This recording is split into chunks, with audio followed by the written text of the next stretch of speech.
আসসালামু আলাইকুম রহমতুল্লাহি বারাকাতু।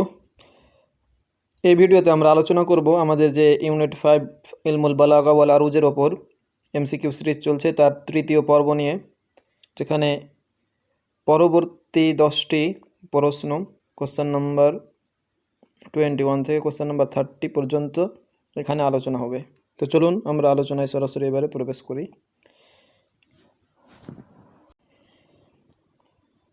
তো আমাদের এই ভিডিওর প্রথম প্রশ্ন হলো হাদ্দিদ মিসাল আত-তাওরিয়া ফিমা ইয়ালি, কোনটি তাওরিয়া এর উদাহরণ?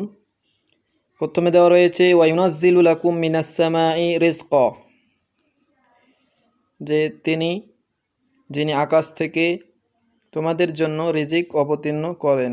অপশান বি বলছে আস-সামাআ বানাইনাহা বিআইদিন, আকাশমণ্ডলী, আকাশ যেটাকে আল্লাহ বলছেন আমি নিজ হস্তে বানিয়েছি। অপশান সি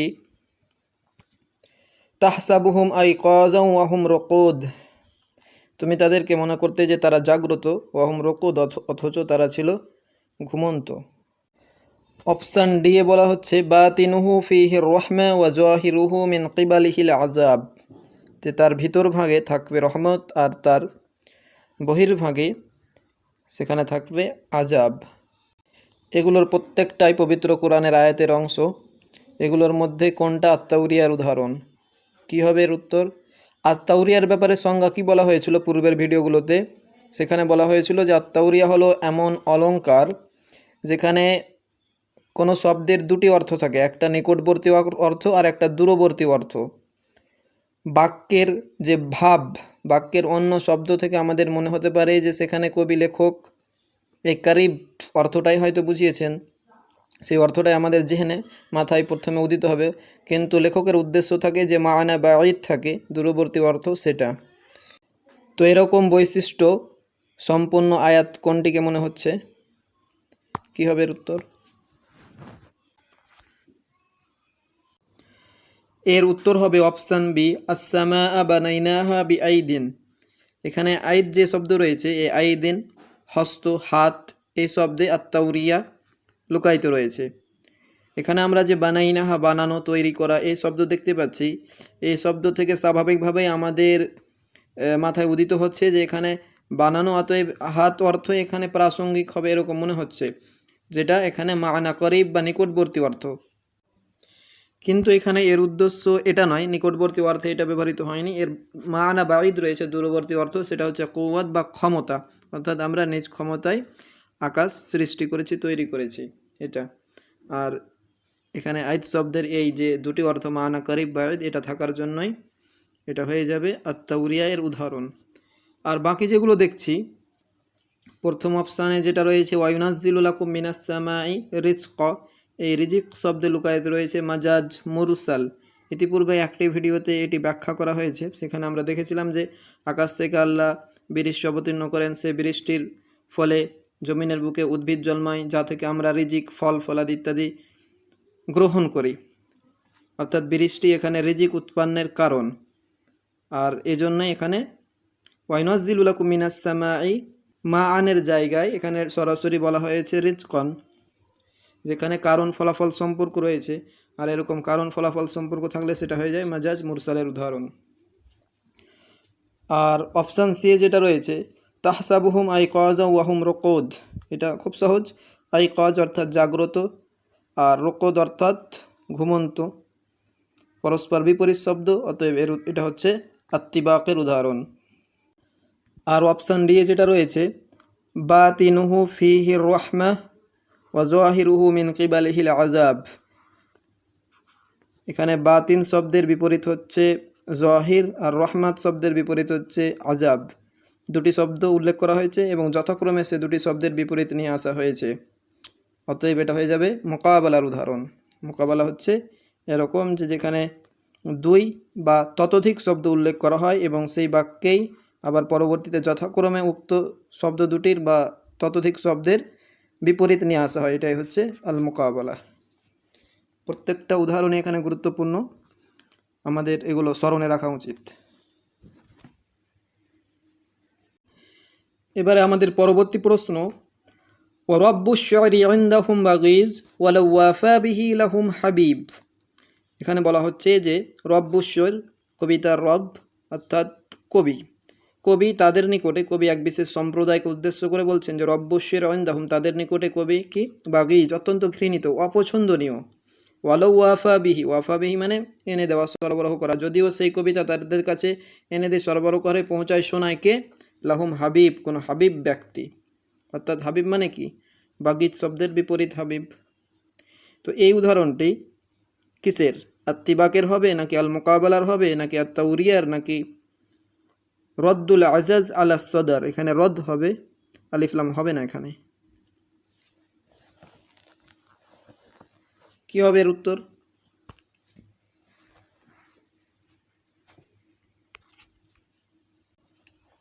এর উত্তর হবে অপশান সি, আত্তাউরিয়া। এটি আত্তাউরিয়ার উদাহরণ। কেন? এখানে এমন কোন শব্দ রয়েছে যার নিকটবর্তী এবং দূরবর্তী অর্থ রয়েছে এবং দূরবর্তী অর্থটাকে উদ্দেশ্য করা হয়েছে? হ্যাঁ, এখানে আছে। এখানে যে হাবিব শব্দের উল্লেখ রয়েছে, হাবিব শব্দের আক্ষরিক বা আবিধানিক অর্থ হচ্ছে পছন্দনীয় ব্যক্তি, মাহবুব, প্রিয় ব্যক্তি। আর হাবিব শব্দের এই অর্থটাই আমাদের মাথায় এখানে উদিত হচ্ছে। কেন উদিত হচ্ছে? কারণ এখানে বাগীজ শব্দ রয়েছে, বাগীজ শব্দের অর্থ হচ্ছে ঘৃণিত, আর হাবিব শব্দ তার বিপরীত পছন্দনীয়। তো এখানে বাগীজ শব্দ দেখে আমাদের মাথায় খুব সহজেই হাবিব শব্দের পছন্দনীয় অর্থ উঠে আসে, যেটা তার মানা করিব। যেহেতু তাড়াতাড়ি অর্থটা আমাদের মাথায় জাগ্রত হচ্ছে, সেজন্য এটাকে মানা করিব বলা হচ্ছে। কিন্তু এর একটা মানা বাঈদ রয়েছে, দূরবর্তী অর্থ রয়েছে। সেটা হচ্ছে যে হাবিব বলতে এখানে কবিতার নিজের নামকে বুঝিয়েছেন, আবু তাম্মাম। আবু তাম্মামের পূর্ণ নাম কি? হাবিব বিন আউস। হাবিব বিন আউস, এখানে এটি প্রপার নাউন, কবির নাম এটা। অর্থাৎ এখানে বলা হচ্ছে যে কবিতা, রব্বশির কবিতার মালিক বা কবিতা তাদের কাছে যে বহন করে নিয়ে আসছে, সে অত্যন্ত ঘৃণিত, যদিও সেই কবিতার মালিক আবু তাম্মামই হোক না কেন। তো এখানে হাবিব শব্দের এই দূরবর্তী অর্থটি উদ্দেশ্য করা হয়েছে, যেটা আমাদের মাথায় খুব সহজে উদিত হচ্ছে, করিব সেটি নয়। আর এরকম যে অলঙ্কার, সেটাকে বলা হয় আত্তাউরিয়া। খুবই গুরুত্বপূর্ণ এই প্রশ্নটি, খুবই গুরুত্বপূর্ণ। যে কোনো সময় আত্তাউরিয়ার জন্য এটি পরীক্ষায় আসতে পারে। এবারে আমাদের পরবর্তী প্রশ্ন, ইজা ইফতাখরাত সাদ বিন জুবিয়ান লাম তাজিদ সিওয়া মা ইবতানাইনা মা ইউআদ্দু ফুখুরুনা। এখানে বলা হচ্ছে যে যখন সাদ বিন জুবিয়ান গোত্র কোনো কিছু নিয়ে গর্ব করার মনস্থ করে, তখন তারা গর্ব করার মতো কোনো বিষয় বস্তুকে খুঁজে পায় না, কেবলমাত্র সেই সব গর্বের বিষয়কে খুঁজে পায়, বস্তু বিষয়কে খুঁজে পায় গর্বমূলক, যেগুলো আমাদের কৃতিত্ব, যেগুলো আমাদের দ্বারা সৃষ্ট। এই পংক্তিটি কিসের উদাহরণ? আল মুকাবালার নাকি আল জিনাসের, আল জিনাস আত্তামের নাকি আল জিনাস আন নাকিসের নাকি রদ্দুল আজাজ আলা সদর? কি হবে এর উত্তর?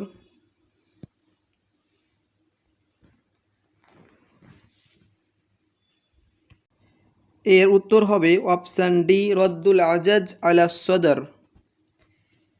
এটিও আমাদের সিলেবাসে দেওয়া একটি অলংকারিক পরিভাষা, যার দ্বারা বোঝানো হয় খুব সহজ এটা, আজাজ বলতে কি বোঝায় আর সদর বলতে কি বোঝায়, এটা আমাদের জানা থাকলে এর উত্তর এক নিমেষেই বের করা যাবে। এই ব্যাপারে আমরা কোনো একটি ভিডিওতে বিস্তারিত আলোচনা করেছি, যেখান থেকে আমরা জানতে পেরেছি যে কবিতার যে একটি পংক্তির দুটি অংশ, দুটি চরণ, অর্থাৎ প্রথম অর্ধাংশ এবং দ্বিতীয় অর্ধাংশ, কবিতার এই প্রথম অর্ধাংশটিকে বলা হয় সদর, আর এই দ্বিতীয় অর্ধাংশটিকে বলা হয় আজাজ। এবারে রদ্দুল আজাজ আলা সদর হলো এমন অলংকারিক পরিভাষা যে এই সদরে উল্লেখিত কোনো শব্দকে আজাজে রিপিট করা হবে। কবিতার প্রথম অর্ধাংশে উল্লেখিত কোনো শব্দকে দ্বিতীয় অর্ধাংশে তথা আজাজে পুনরাবৃত্তি করা হবে, সেটা হচ্ছে রদ্দুল আজাজ আলা সদর। এখানে কি শব্দ রয়েছে সেরকম, এখানে আমরা প্রথম অংশে, প্রথম অর্ধাংশে ইফতাখারাত আর সদরে এখানে ইফতাখারাত শব্দ দেখতে পাচ্ছি, ফখর থেকে ইফতাখারাত, গর্ব করা। এখানেও শেষেও আমরা আজাজে দেখতে পাচ্ছি ফখর রয়েছে, ফখর আর ইফতাখার, ইফতাখারা, ইফতিখারের মধ্যে কী মিল আমরা খুব সহজে এটা বুঝতে পারছি। একই গর্ব, দুটার মধ্যে গর্বের সেন্স রয়েছে, আর এটাকেই বলা হয় রদ্দুল আজাজ আলা সদর।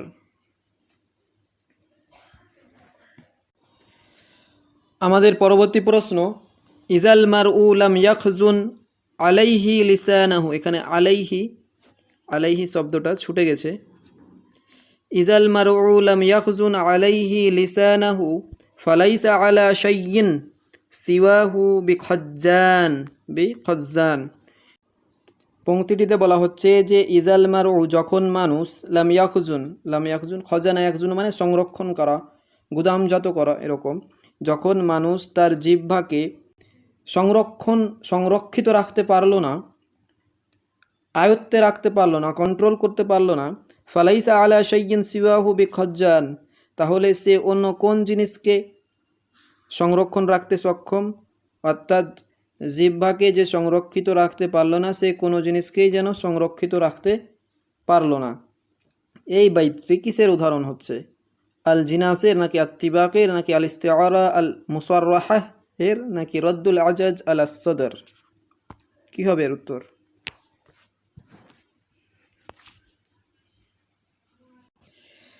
এরও উত্তর হবে রদ্দুল আজাজ আলা সদর। রদ্দুল আজাজ আলা সদর কি সেটা আমরা জানলাম যে প্রথম অর্ধাংশে অর্থাৎ সদরে যে শব্দ উল্লেখ করা হবে সেই শব্দকে আজাজে পুনরাবৃত্তি সেটার ঘটবে। এখানে যে আমরা ইয়াখজুন শব্দ দেখতে পাচ্ছি আর এখানে যে খাজ্জান দেখতে পাচ্ছি, দুটো একই ধাতু থেকে, মাসদার থেকে উৎপন্ন লাভ করেছে। অতএব এটা হয়ে গেল রদ্দুল আজাজ আলা সদর এর উদাহরণ।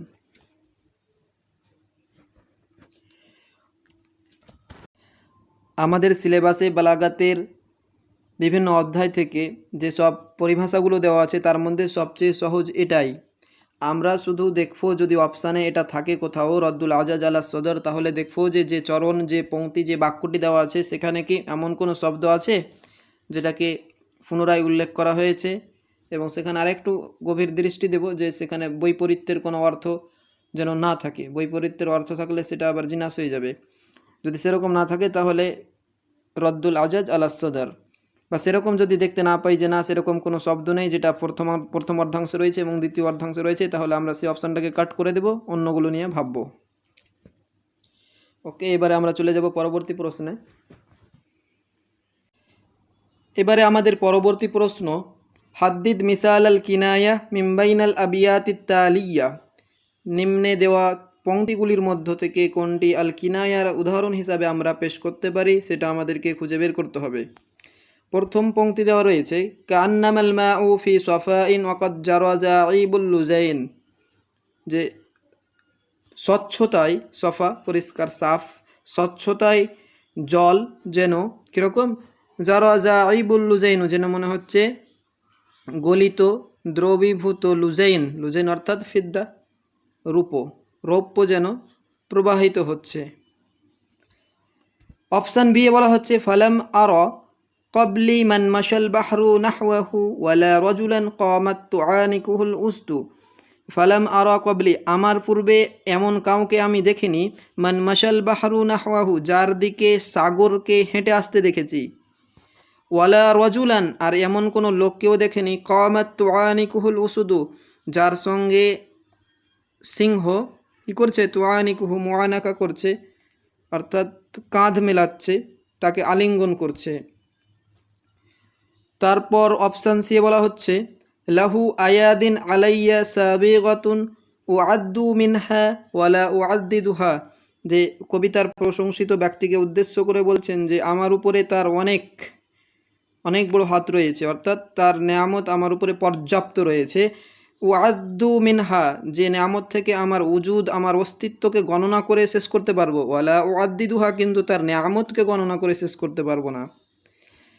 এবং অপশান দিয়ে বলা হচ্ছে তবিলুন নিজাদ, তিনি লম্বা তরবারির লম্বা হাতল বিশিষ্ট ব্যক্তি, রফিউল ইমাদ, এবং তার তাঁবুর যে স্তম্ভ সেটা অনেক লম্বা, কাসিরুর রিমাদ অর্থাৎ ছাই, এবং অনেক ছাই, অঙ্গার বিশিষ্ট, ছাই বিশিষ্ট, ভস্য বিশিষ্ট, ইদা মা শাতা, যখন তিনি শীতকালে কোন বিশেষ জায়গায় অবস্থান করেন। এগুলোর মধ্যে কোনটা আল কিনায়া এর উদাহরণ? আল কিনায়া কোনটা? ইতিপূর্বে বলেছি যে আল কিনায়া হলো এমন অলংকার যেখানে কোনো শব্দকে এমন অর্থে ব্যবহার করা হয় তার প্রকৃত অর্থ ছেড়ে পরোক্ষ অর্থে ব্যবহার করা হয়, কিন্তু একই সঙ্গে আমরা তার প্রকৃত অর্থটাকেও নিতে পারি। নিলে যে অর্থের বিকৃতি ঘটবে, শুনতে খারাপ দেখাবে, এরকম কিছুই মনে হবে না। এটাই হচ্ছে আল কিনায়া। এখানে কোনটাকে আল কিনায়া এর উদাহরণ মনে হচ্ছে?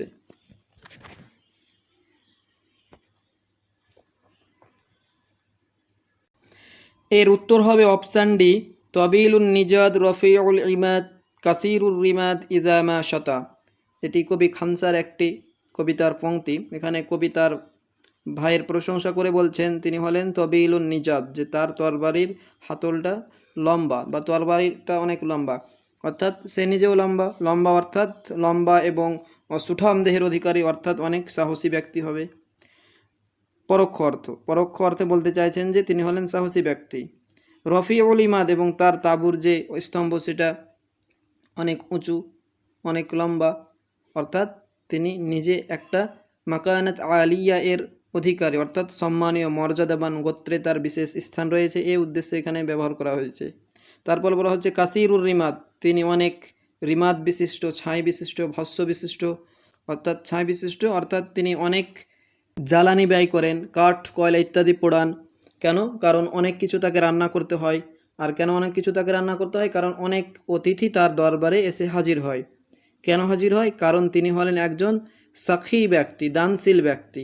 অর্থাৎ এই অর্থ বোঝানোর জন্য, পরোক্ষ অর্থটাকে বোঝানোর জন্য তিনি এখানে কাসিরুর রিমাদ শব্দের ইউজ করেছেন।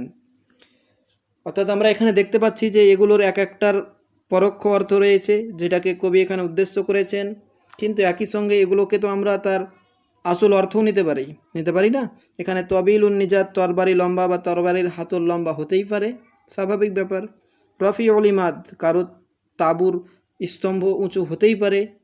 কাসিরুর রিমাদ, কেউ যদি ছাইয়ের ব্যবসা করে তাহলে তার কাছে অনেক ছাই থাকবে না, কেন? থাকতেও পারে। অর্থাৎ এগুলোকে আমরা এগুলোর প্রত্যক্ষ অর্থ যেটা, ডাইরেক্ট মিনিং যেটা, সেটাকে আমরা ইনকার করতেও পারছি না, কিন্তু এখানে কবি সেটাকে উদ্দেশ্য করেননি, বরং প্রত্যেকটির এক একটি পরোক্ষ অর্থ রয়েছে, আর সেটাকেই কবি এখানে উদ্দেশ্য করেছেন। আর এটাই হচ্ছে আল কিনায়া।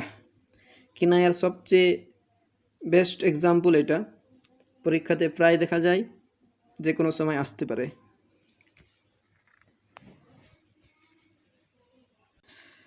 আচ্ছা, আর বাকি অপশানগুলো যেগুলো রয়েছে সেগুলো কিসের উদাহরণ সেটাও আমরা দেখে নেব, কেননা এখানে দেওয়া প্রত্যেকটি পংক্তি গুরুত্বপূর্ণ। প্রথমে দেওয়া রয়েছে কান্নামাল মাউ ফি সফাইন ওয়াকাদ জারা যাইবুল লুজাইন। এখানে কবি জলকে তুলনা করছেন স্বচ্ছতায় তিনি তুলনা করছেন কার সঙ্গে? আল লুজাইন, রৌপ্যের সঙ্গে তুলনা করছেন, গলিত রৌপ্যের সঙ্গে তুলনা করছেন। অর্থাৎ এখানে আলমা হচ্ছে মুসাব্বাহ, আর আল লুজাইন জাইবুল লুজাইন এটা হচ্ছে মুসাব্বাহ বিহ, এটা হচ্ছে আদাতুত তাসবিহ, আর সফা হচ্ছে এখানে ওয়াজহুস শাবাহ বা তুলনার বিষয়, অতএব এটা হচ্ছে তাসবিহ এর উদাহরণ। আর অপশান বি যেটা রয়েছে ফালাম আরা ক্বাবলি মান মাশাল বাহরু নাহওয়াহু ওয়ালা রাজুলান কামাত তুআনিকুহুল উসদু, এটা হচ্ছে আল ইস্তিআরা এর উদাহরণ। আল ইস্তিআরা আত তাসরিহিয়া বা আল ইস্তিআরা আল মুসাররাহা এর উদাহরণ। কীরকম করে, কিভাবে হচ্ছে এটা? আমরা কি জেনেছিলাম গত ভিডিওতে, যে ইস্তিআরা আল মুসাররাহা হচ্ছে সেই ইস্তিআরা যেখানে মুসাব্বাহকে মুসাব্বাহ বিয়ের সঙ্গে তুলনা করা হয় সামঞ্জস্যতার জন্য, মিল থাকার কারণে, কিন্তু সেখানে মুসাব্বাহকে উল্লেখ করা হয় না, বরং উল্লেখ করা হয় মুসাব্বাহ বিহকে। অর্থাৎ মুসাব্বাহ বিহ এর লফজ দ্বারা, শব্দ দ্বারা সেখানে তাসরিহ করা থাকে, ব্যাখ্যা করা থাকে, সেটা হচ্ছে আল ইস্তিআরা আত তাসরিহিয়া। আমরা এবার দেখে নিই এখানে কোন শব্দে আল ইস্তিআরা আত তাসরিহিয়া লুকিয়ে রয়েছে। এখানে আল বাহার আমরা দেখতে পাচ্ছি, আল উস দেখতে পাচ্ছি। এখানে কবি তার প্রশংসিত ব্যক্তিকে উদ্দেশ্য করে বলছেন যে তিনি যেন সমুদ্র সম, অর্থাৎ তিনি দানশীল। আর আবার এক জায়গায় বলছেন আল উসদু, তিনি সিংহের মতো, অর্থাৎ সাহসী। এখানে বাহারের সঙ্গে তুলনা করেছেন, সিংহের সঙ্গে তুলনা করেছেন, এবং সেগুলোকেই উল্লেখ করা আছে, অর্থাৎ মুসাব্বাহ বিহিকে উল্লেখ করা আছে। মুসাব্বাহকে উল্লেখ করা আছে কি প্রশংসিত ব্যক্তিকে উল্লেখ করা নেই। এটি ছিল ইস্তেআরাত তাসরিহিয়ার প্রথম নিদর্শন। এছাড়াও ইস্তেআরাত তাসরিহার আরও একটি নিদর্শন রয়েছে, সেটা অবশ্য না জানলেও চলবে। সেটি হচ্ছে যে এখানে এমন একটি বিশেষ শব্দ থাকে, করিনা যেটাকে বলা হয়, যেটা আমাদেরকে সেই উক্ত শব্দকে মুসাব্বা বিহিকে যার সঙ্গে তুলনা করা হবে সেটা যে তার প্রকৃত অর্থ হতে পারে না। এখানে আমরা বাহারকে সাগর অর্থে, ওষুধকে আসাদকে সিংহ অর্থে নিতে পারবো না। কেন পারবো না? কারণ কোনো একটা শব্দ বাক্যের মধ্যে থাকবে যেটা আমাদেরকে আসল অর্থে নিতে দেবে না। সেটা কি? সেটা এখানে আছে। সেটা হচ্ছে যে এই যে বাহারের পূর্বে যে মাসা শব্দ দেওয়া আছে, যে মাসাল বাহার, সাগর হেঁটে আসছে। সাগর কিভাবে হেঁটে আসতে পারে? অর্থাৎ বোঝা যাচ্ছে বাহার দ্বারা অন্য কাউকে বোঝানো হয়েছে, দানশীল ব্যক্তিকে। অর্থাৎ মাসা শব্দটা এখানে করিনা মানিয়া, যেটা আমাদেরকে আসল অর্থে নিতে বাধা দিচ্ছে। একইভাবে এখানে আল উজদু, সিংহকে আমরা এখানে আসল অর্থে নিতে পারি না। কেন নেব না? কেন পারবো না? কারণ তার পূর্বে যে তুআনিকু শব্দ উল্লেখ করা হয়েছে, যে আলিঙ্গন করা, সিংহ কাউকে আলিঙ্গন করবে? আদৌ কি সম্ভব? বাস্তব? আদৌ না, অবাস্তব বিষয়। অর্থাৎ তুআনিকু শব্দটা এখানে করিনা মানিয়া, অর্থাৎ যেটা আমাদেরকে তার উসুদ শব্দের, সিংহ শব্দের মুসাব্বা বিহের আসল অর্থ, প্রত্যক্ষ অর্থকে নিতে বাধা দিচ্ছে। আর এটাই হলো ইস্তেআরাত তাসরিহার দ্বিতীয় লক্ষণ। এরপর অপশান সি যেটা বলা হচ্ছে, এটা হচ্ছে মাজাজে মুরসালের উদাহরণ। লাহু আয়াদিন আলাইয়া সাবিগাতুন ও আদ্দু মিনহা ওয়ালা ও আদ্দিদুহা। এটা হচ্ছে আল মাজাজ আল মুরসালের উদাহরণ। আল মাজাজ আল মুরসাল কোনটা? আল মাজাজ আল মুরসাল হচ্ছে কোনো শব্দকে তার প্রত্যক্ষ অর্থে ব্যবহার না করে অন্য কোনো পরোক্ষ অর্থে ব্যবহার করা। কেন? কারণ সেখানে ইস্তেআরার মতো কোনো তুলনা থাকবে না, বরং অন্য কোনো সম্পর্ক থাকবে। ইতিপূর্বে বলেছি অন্য কোনো সম্পর্ক, সেটা কারণ ফলাফল সম্পর্ক হতে পারে, কোনো জারফ মাজরুফের সম্পর্ক হতে পারে, অর্থাৎ স্থান আধার পাত্রের সম্পর্ক হতে পারে, অথবা সম্পর্ক হতে পারে সেখানে যে কোনো বস্তুর আংশিক অংশ হওয়ার কারণে, কোনো বস্তুর গুরুত্বপূর্ণ উপাদান হওয়ার কারণে, জুজইয়া, কুল্লিয়া, সাবাবিয়া, মুসাব্বাবিয়া, জরফিয়া, এরকম হতে পারে।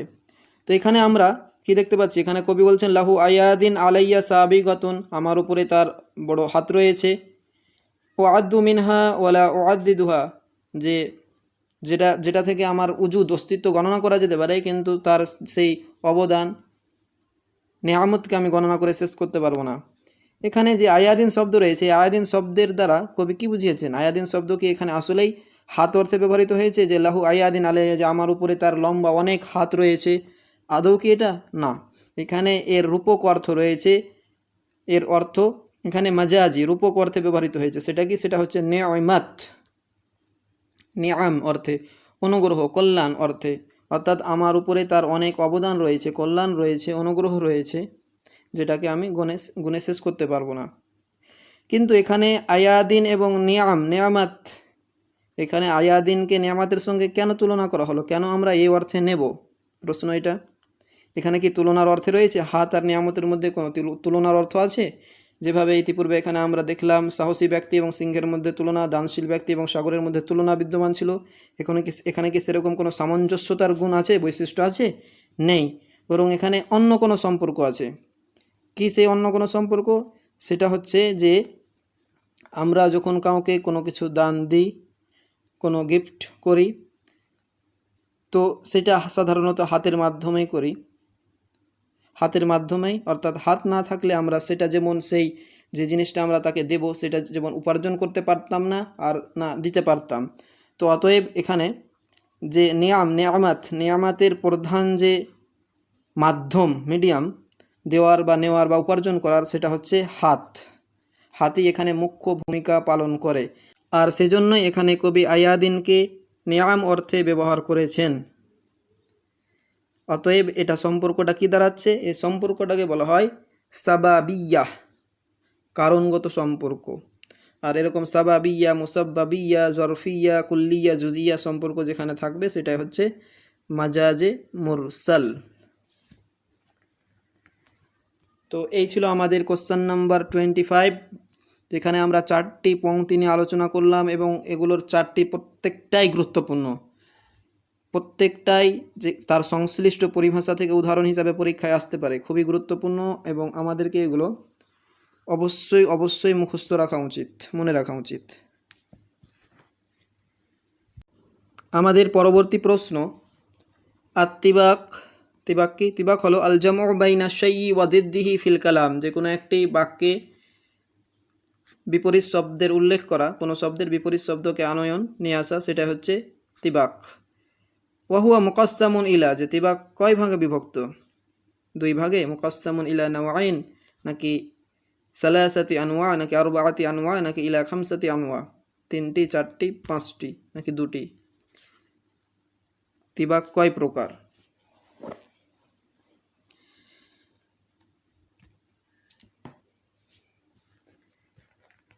এর উত্তর হবে অপশান এ, মুকাসসামুন ইলা নাওয়াইন। তিবাক হলো দুই প্রকার। তিবাককে দুই ভাগে ভাগ করা হয়, একটাকে বলা হয় তিবাকুল ইজাব আর একটাকে বলা হয় তিবাকুস সালব। আমরা দেখে নেব, এখানে একটি স্লাইড নিয়ে আসা হয়েছে। এই যে এখানে আমরা দেখতে পাচ্ছি, একটা হচ্ছে তিবাকুল ইজাব আর একটা হচ্ছে তিবাকুস সালব। তিবাকুল ইজাব, ইজাব কথার অর্থ হচ্ছে পজিটিভ, আর সালব মানে নেগেটিভ। যে হুয়া মা লাম ইয়াখতালিফ ফিহি দিদ্দান ইজাবান ওয়া সালবান, যেখানে সেই শব্দ দুটি, পরস্পরের বিপরীত শব্দ দুটি, লাম ইয়াখতালিফ, আলাদা হয় না, ইজাবান ওয়া সালবান, যে নঙর্থক অর্থে এবং তার পজিটিভ অর্থে সেটা আলাদা থাকে না, অর্থাৎ স্বাভাবিকভাবেই সাধারণ অবস্থায় থাকে। ইতিবাচক আর নেতিবাচক অর্থ সেখানে পাওয়া যায় না। যেমন যেমন উদাহরণটা পরে বলছি, আগে তিবাকুস সালবটা দেখে নিই। আর এটা কি নেতিবাচক তিবাক কি? সেটা হচ্ছে হুয়া মা ইখতালাফা ফিহি দিদ্দান ইজাবান ওয়া সালবান, যেখানে ইতিবাচক ও নেতিবাচকের দিক দিয়ে সেই বিপরীত শব্দ দুটি আলাদা হয়, অর্থাৎ সেখানে না এর অর্থ আসবে, নঙর্থক অর্থ আসবে। কীরকম? এবার আমরা দেখব তিবাকুল ইজাবের উদাহরণ। এখানে দেওয়া আছে তা'মাল আবসর ওয়া তারাল কুলুব, যে মানুষের যে দৃষ্টি, সে দৃষ্টি তা'মা অন্ধ হয়, অন্ধ হয়ে যেতে পারে, ওয়াতারাল কুলুব, কিন্তু মানুষের অন্তর কখনো অন্ধ হয় না, অন্তর্চক্ষু দিয়ে মানুষ দেখতে পারে সর্বদা। এখানে আমরা তা'মা শব্দ দেখতে পাচ্ছি এবং তারা শব্দ, তার বিপরীত শব্দ দেখতে পাচ্ছি। এটাও সাধারণ অবস্থায় রয়েছে, ইতিবাচক অর্থে রয়েছে। ইতিবাচক বলতে কি এখানে নঙর্থক কোনো অর্থ নেই, তারা এর মধ্যেও নেই। কিন্তু এটাকে তো আমরা এভাবে বলতে পারি যে তা'মা আবসার, দৃষ্টি অন্ধ হয়ে যায় কিন্তু অন্তর অন্ধ হয় না। এখানে অন্ধ হয়ে যায়, এখানে অন্ধ হয় না, এরকমও তো অর্থ নিয়ে আসতে পারি নঙর্থক অর্থে। হ্যাঁ, নিয়ে আসা যায়, আর সেটা হচ্ছে তিবাকুস সালব। এখানে আছে তা'মাল আবসর, আবসর অন্ধ হয়ে যেতে পারে। ওয়ালা তা'মাল কুলুব, কিন্তু মানুষের অন্তর, ওয়ালা তা'মা, লা তা'মা, অন্ধ হতে পারে না। তা'মা অন্ধ হওয়া, লা তা'মা অন্ধ না হওয়া, অবশ্যই বিপরীত, নঙর্থকভাবে বিপরীত, নেতিবাচকতা এসছে এখানে। এটাকে বলা হবে তিবাকুস সালব। খুব সহজ, তিবাকুস সালব, যেখানে এক কথায় লা থাকবে, লা, সর্বদাই লা থাকবে। যদি এরকম দেখতে পাই আমরা, তাহলে আমাদেরকে যদি কোনো প্রশ্নে দেওয়া হয় যে তিবাকুল ইজাব আর তিবাকুস সালব এর শনাক্তকরণ করো, তাহলে সেক্ষেত্রে আমরা দেখে নিব যে কোথায় লা এর ইউজ রয়েছে, যেখানে থাকবে সেটাই নিশ্চিত উত্তর হবে। আমাদের পরবর্তী প্রশ্ন, এখানে তিবাকুস সালব কোনটা সেটা আমাদেরকে নিম্নে দেওয়া উদাহরণগুলি থেকে শনাক্ত করতে বলা হয়েছে। প্রথমে দেওয়া রয়েছে আওয়ামান কানা মাইয়িতান ফাআহইয়াইনাহু, যে ছিল মৃত তাকে আমরা করলাম জীবিত, অবশ্যই তিবাকের উদাহরণ। ইয়ামুতুর রাজুলুল আজিম ওয়া তাহইয়া যিকরাহু, যে মহান ব্যক্তি, যে তারা মারা যান, ঠিকই মারা যান, ওয়া তাহইয়া যিকরাহু, কিন্তু তাদের যে স্মৃতি সেটা দীর্ঘস্থায়ী থেকে যায়, জীবিত থাকে। অপশান সি বলা হচ্ছে যে ইয়াফনা কুল্লু শাইইন ওয়া ইয়াবকা ওয়াজহুল্লাহ, যে সব কিছুই ধ্বংস হয়ে যাবে, ফানা হয়ে যাবে, কেবলমাত্র আল্লাহ ব্যতীত, আল্লাহ জীবিত থাকবেন। আর অপশান ডি বলা হচ্ছে ইয়াফনা কুল্লু শাইইন ওয়ালা ইয়াফনা ওয়াজহুল্লাহ, যে সব কিছুই ফানা হয়ে যেতে পারে, ধ্বংস হয়ে যেতে পারে, ওয়ালা ইয়াফনা ওয়াজহুল্লাহ, কিন্তু আল্লাহ কখনো ফানা হতে পারেন না। এগুলোর মধ্যে কোনটা তিবাকুস সালব, নেতিবাচক তিবাকের উদাহরণ, অর্থাৎ যেখানে লা থাকবে? খুব সহজ, আমরা অপশান দিয়ে দেখতে পাচ্ছি এখানে লা রয়েছে, যে ইয়াফনা লা ইয়াফনা, ব্যাস হয়ে গেল। এখানে কি ছিল? ইয়াফনা, এর বিপরীত ছিল ইয়াবকা, ধ্বংস হওয়া, ধ্বংস না হওয়া, জীবিত থাকা, বাকি থাকা, বিপরীত শব্দ, কিন্তু এটাকে ইয়াবকা এর জায়গায় আমরা লা ইয়াফনা বললাম, নেগেটিভলি বললাম, তবুও তিবাকি থাকলো। তারপর এখানে অপশান বি রয়েছে ইয়ামুতু মৃত্যুবরণ করা, তাহিয়া ইয়াহিয়া তাহিয়া জীবিত থাকা, বিপরীত তিবাকুস তিবাকুল ইজাব, এটাও তিবাকুল ইজাব। আর এই অপশান সি তিবাকুল ইজাবটাকে এখানে তিবাকুস সালব বানানো হয়েছিল। আর অপশান এ রয়েছে এখানে মৃতর অর্থ রয়েছে মাইয়িতান, আর আহিয়াই নাম আমরা তাকে জীবিত করলাম, অর্থাৎ এখানে জীবন্ত বা জীবিতকরণের সেন্স লুকায়িত রয়েছে এবং এখানে মরণের, অতএব এটা হচ্ছে তিবাকের উদাহরণ, তিবাকুল ইজাব। প্রত্যেকটাই গুরুত্বপূর্ণ। এগুলো তিবাকুল সালব বা ইজাব দিয়ে আসুক বা না আসুক, হয়তো আসতেই পারে যে এই উদাহরণটা কিসের, তখন আমাদেরকে মনে রাখতে হবে যে এখানে ইয়ামুত শব্দ রয়েছে, তাহিয়া রয়েছে, অতএব তিবাকের উদাহরণ, এফনা রয়েছে, ইয়াবকা রয়েছে, অতএব তিবাকের উদাহরণ। আর এটা অপশানে যেটা রয়েছে এটা তো গতবারেই এসেছিল নেট এক্সামে। তো এই ছিল আমাদের কোশ্চেন নাম্বার 27। এবারে আমরা চলে যাব আমাদের পরবর্তী প্রশ্নে। কোশ্চেন নাম্বার 28, লাইসা মিন আগরাজিল ইনশা, ইনশায়ের আগরাজ উদ্দেশ্য বিষয়বস্তু কোনটা নয়? আল ইফাদা, আল ইফাদা অর্থাৎ অবগতিকরণ, জানানো, আত্তামান্নি তামান্নি অর্থাৎ তামান্না করা, আত্তাআজ্জুব তাআজ্জুব, আন্নিদা আহ্বান, এগুলো কোনটা আগরাজুল ইনশা এর অন্তর্ভুক্ত নয়? আগরাজুল ইনশা, আগরাজুল খবর নিয়ে প্রথম দিকের ভিডিওতে যেখানে PYQগুলো অ্যানালাইজ করা হচ্ছিল সেখানে আলোচনা করা হয়েছে। সেখানে আমরা জানতে পেরেছিলাম যে আমরা যে কোনো বাক্যই বলি না কেন সেগুলো দুই ভাগে বিভক্ত, একটা হচ্ছে আল ইনশা আর একটা হচ্ছে আল খবর। আল ইনশা কোনটা? আল ইনশা হচ্ছে সেই বাক্য যে বাক্যে আমরা বক্তাকে সত্যবাদী বা মিথ্যাবাদী বলতে পারি না। আর আল খবর হচ্ছে সেই বাক্য যেখানে সত্যবাদী বা মিথ্যাবাদী বলার অবকাশ থাকে, অর্থাৎ যে খবর আমাদেরকে দেওয়া হচ্ছে সেটা মিথ্যা হতে পারে, সত্য হতে পারে। তো এখানে আগ্রাজ সেরকম বাক্য যে ক্ষেত্রে আল ইনশায়ের প্রয়োগ রয়েছে সেগুলোর মধ্যে কোনটা এখানে আসবে না? এর উত্তর হবে অপশান এ আল ইফাদা। আল ইফাদা হচ্ছে এটা আগরাজুল খবর। আল ইফাদা মিন আগরাজিল খবর, আগরাজিল খবরের সবচেয়ে গুরুত্বপূর্ণ গর্জ হচ্ছে ইফাদা অর্থাৎ অবগতিকরণ। আমরা খবর কিছু সংবাদ দিয়ে অবগত করি, ইফাদাত সেটাই। আর আগরাজুল খবর কি সেখানে আত্তাআজ্জুবের অর্থ থাকবে, আত্তামান্নি থাকবে, আত্তাহদিদ কাউকে ভয় দেখানো, হুমকি দেওয়া, ধামকি দেওয়া, কসামের অর্থ থাকে মাদ জাম প্রশংসা নিন্দার অর্থ থাকে, তারপর দোয়া প্রার্থনা থাকে, ইলতিমাস কারো পক্ষ থেকে কোনো কিছু ইলতিমাস করা, কামনা করা, ইস্তিফহামের অর্থ থাকে, তারপর নিদা এর অর্থ থাকে। তো এখানে এটা পরীক্ষায় গতবার জিজ্ঞেস করা হয়েছিল, গুরুত্বপূর্ণ জিজ্ঞেস করা হতেই পারে। এখানে জাস্ট আমরা একটা মনে রাখবো, একটা মনে রাখলে অপরটা উঠে চলে আসবে। সেটা কি? যে আগরাজুল খবর, এই কটা মনে রাখবো, যে আল ইফাদা, আল ফকর, আল ইস্তিরহাম, আত তাহাসসুর, আল হাস, আদ-দফ, যে এটা হচ্ছে আগরাজুল খবর। আর বাকি যেগুলো থাকবে সেগুলো ইনশাইয়াতে যাবে।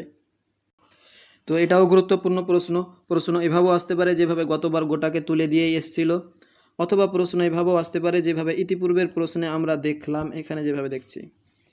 তো এগুলো খুব গুরুত্বপূর্ণ, এগুলো যেন আমাদের মনে থাকে অন্ততপক্ষে যে কোনো একটার। আমাদের পরবর্তী প্রশ্ন, হাদ্দিদ আজ-জাওজাল খতা ফিল মাজমুআতিত তালিয়া। আল বাহরুত তাবিল, ফাউলুন মাফাইলুন, ফাউলুন মাফাইলুন। এখানে আমরা বুঝতেই পারছি কি দেওয়া রয়েছে, প্রত্যেকটি বাহারের নাম দেওয়া রয়েছে, তাবিল, কামিল, খাফিফ, বাসিত, এবং সেগুলোর যে রুকুন আরকান পদাবলী সেগুলো দেওয়া রয়েছে। বাহারে কামিলের রয়েছে মুতাফাইলুন, মুতাফাইলুন, মুতাফাইলুন। বাহারে খাফিফের রয়েছে ফাইলাতুন, ফাইলাতুন, ফাইলাতুন। আর বাহারে বাসিতের রয়েছে মুস্তাফিলুন, ফাইলুন, মুস্তাফিলুন, ফাইলুন। এগুলোর মধ্যে কোনটা ভুল? কোনো একটা ভুল দেওয়া আছে, সেটা আমাদেরকে খুঁজে বের করতে হবে। কি হচ্ছে তাহলে উত্তর?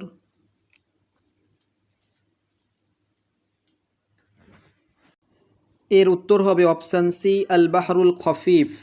এখানে আমরা যেটা দেখতে পাচ্ছি বাহরুল খফিফের রোকন ফাইলাতুন, ফাইলাতুন, ফাইলাতুন, এটা বাহরুল খফিফের নয়, এটা হচ্ছে আল বাহরুর রমাল, রমাল ছন্দের।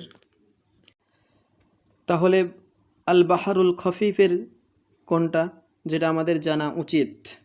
এখানে যে চারটা বাহারের নাম দেওয়া রয়েছে তাবিল, কামিল, খফিফ আর বাসিত, চারটাই আমাদের সিলেবাসে রয়েছে। এগুলোর রুকুন প্রত্যেকটাই আমাদের মনে রাখা উচিত। এখান থেকে আমরা তিনটার জানতে পেরে গেলাম, তাবিলের, কামিলের আর বাসিতের।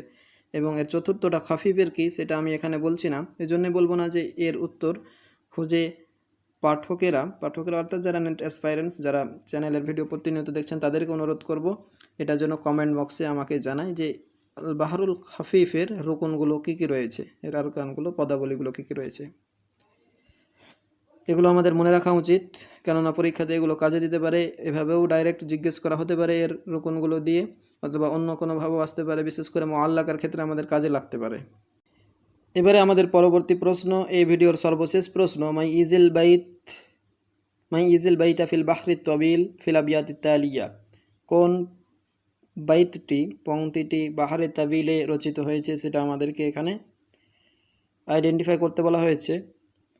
অর্থাৎ আমাদেরকে প্রথমে বাহার নির্ণয় করতে হবে, একটু জটিল প্রশ্ন, তারপর এর উত্তর বেরিয়ে আসবে।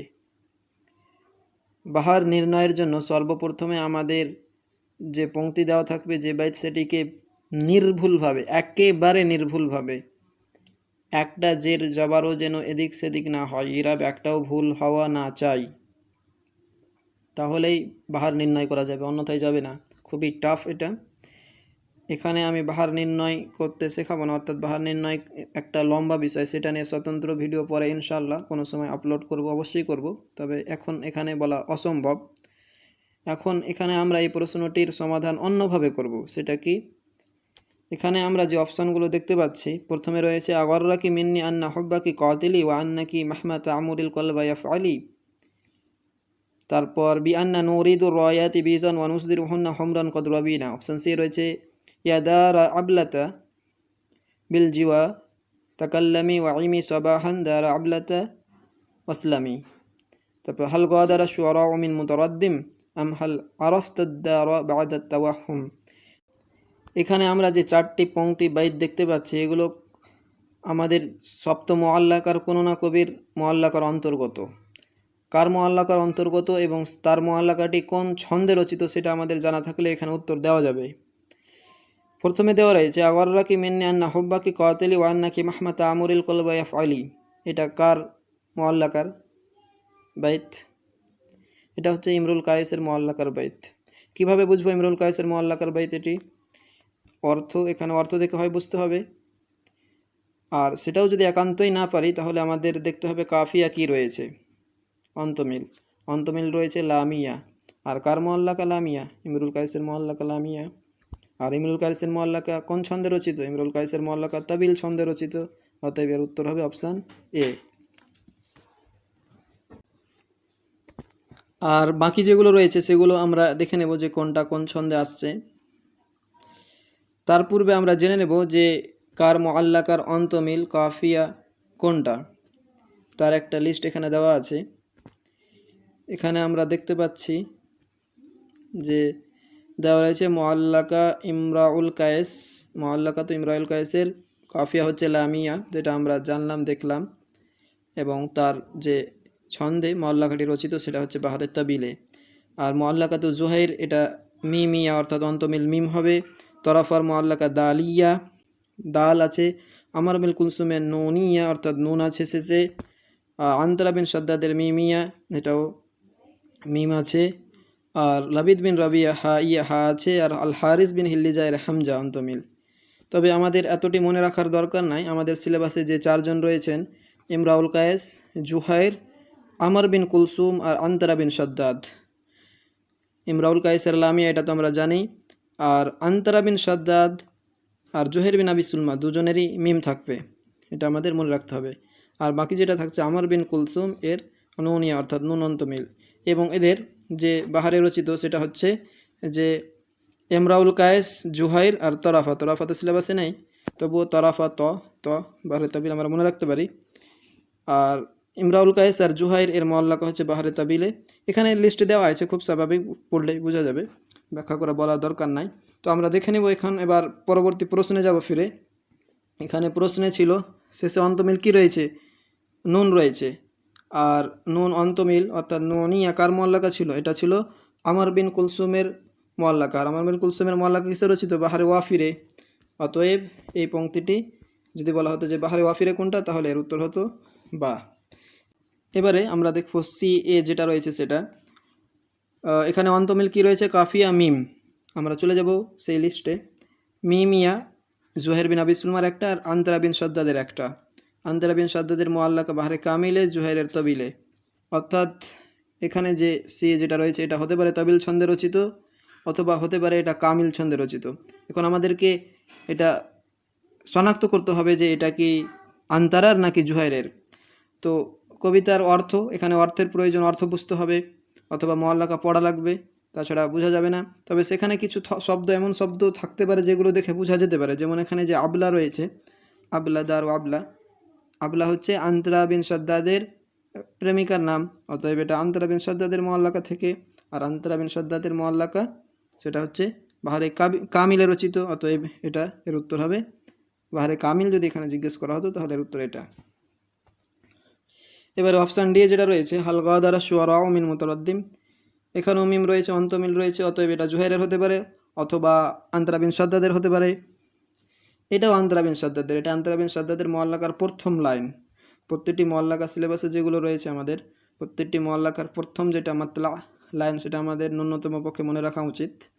তাহলে একদিকে যেমন সেই মুআল্লাকাগুলির অন্তমিলও আমরা মনে রাখতে পারবো সেখান থেকেই স্মরণ করে, ঠিক একই সঙ্গে যদি সেই লাইনগুলো বাই চান্স যদি তুলে দেওয়া থাকে তাহলেও সেখান থেকে আমরা খুব সহজে উত্তর করতে পারবো। তো এইভাবে ছন্দ নির্ণয় হয়তো যাদের আমাদের জানা থাকবে না তারা এইভাবে এই পদ্ধতিতে নির্ণয় করতে পারি। তবে সবসময় যে মুআল্লাকা থেকেই থাকবে অপশানে বা তা নয়, অন্য থাকতে পারে। অন্য যদি থাকে তাহলে সেখানে যদি ছন্দ নির্ণয় জানা না থাকে তাহলে সেই প্রশ্নটাকে আমাদের অ্যাভয়েড করাই উচিত। সেখানে টাইম নষ্ট করে লাভ নেই, অথবা অন্ধকারে ঢিল ছোড়ার মতো উত্তর দিতে হবে। তবে ছন্দ নির্ণয়ের ভিডিও আমি একটি তৈরি করব, হয়তো এই নেটের জন্য সম্ভব হবে না, পরবর্তী নেটের জন্য ইনশাল্লাহ ভিডিও চলে আসতে পারে, পরবর্তী নেট ডিসেম্বর বা তারপরে নেটের জন্য।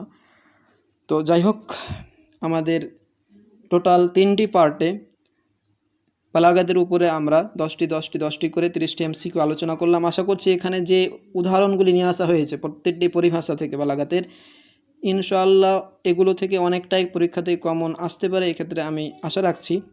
যারা ভিডিওগুলো দেখলেন এবং যারা হয়তো নোট করে রেখেছেন তারা সেগুলো মাঝে মধ্যে চর্চা করবেন, কেননা বালাগাত ইউনিটটা খুবই জটিল বলতে তুলনামূলকভাবে জটিল। তবে চর্চা করলে সেটাও সরল হয়ে যাবে, এবং এগুলো চর্চার উপরে ডিপেন্ড করে, কেননা এগুলো প্রত্যেকটি এখানে অর্থগুলো কোন অর্থে কী মাজাজ কী অলঙ্কার লুকিয়ে রয়েছে, বালাগাত রয়েছে, এগুলো আমাদের বিস্তৃতি খুব তাড়াতাড়ি ঘটে যায় সাধারণত। সেজন্য এগুলো মাঝে মধ্যেই চর্চার প্রয়োজন রয়েছে। চর্চা করে থাকলে সেগুলো পরীক্ষাতে যদি দেখতে পাই তাহলে সরাসরি নিমেষের মধ্যেই উত্তর করা যাবে। তো যাই হোক, এখানে আমি এই ভিডিওর ইতি টানতে চাই।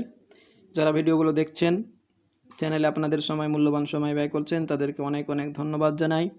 কেমন ভিডিওগুলো লাগছে, আর একটি প্রশ্নের উত্তর সেখানে আপনাদেরকে দেওয়া হয়েছে যে সেই উত্তর কী হবে বাহরে খফিফের রূপনগুলি, সেটার উত্তর জানতে চাওয়া হয়েছে। আশা করছি আপনাদের প্রতিক্রিয়া কমেন্ট বক্সে জানাবেন। সকলে ভালো থাকুন, সুস্থ থাকুন, জাযাকুমুল্লাহ খাইরান। আসসালাম।